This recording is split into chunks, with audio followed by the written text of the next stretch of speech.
Manoloana ny fisian'ny kolokolo matetika araky ny tatitra navoaka ny Bianco tamin'ny taona 2014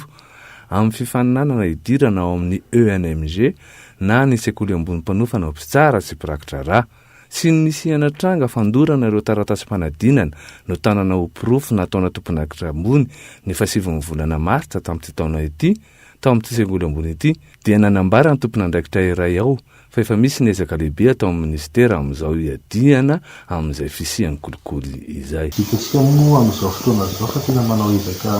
mafy ny ministera fitsarana mba mirinana n'izany hasy ny asa fitsarana zany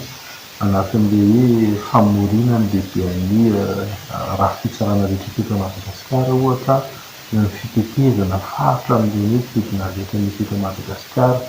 Tafiditra anatin'izay koa zany ny hoe fanadiovana ny fidirana ato amin'ny sekoly ambony manofana ny tsara sy ny prakitra ra. Hitantsika moa fa ny ely tena mena manjery zany ny resaka rehetrarehetra reny fahitako azy zany amin'ny hoe ministera mpiahy azy ny sekoly ambony ato dia tena hoe tafiditra anatin'ny anjara andraikiny izay hoe fanadiovana izay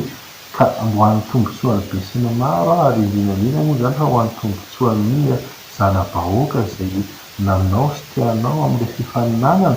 dia tsara zany raha ohatra ka tena hoe madio mangarahara zany zavatra misy ato.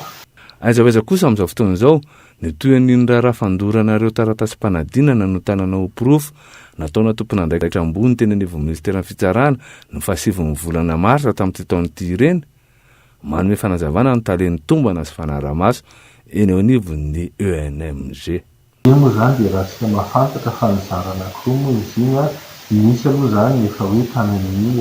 Bianco no mandeha ny raharaha zany raha mikasika ny fanafoanana ny concours dia raha fahinany azy koa moa zany dia raha mahakasika fandoroana koa dia toa efa any amin'ny Bianco koa moa zany satria adeliko moa zany ny tondrasan'izareo ny raharaha iny dia efa mandeha moa fanadihadiana azy rehetra zany. Hatramin'izao zany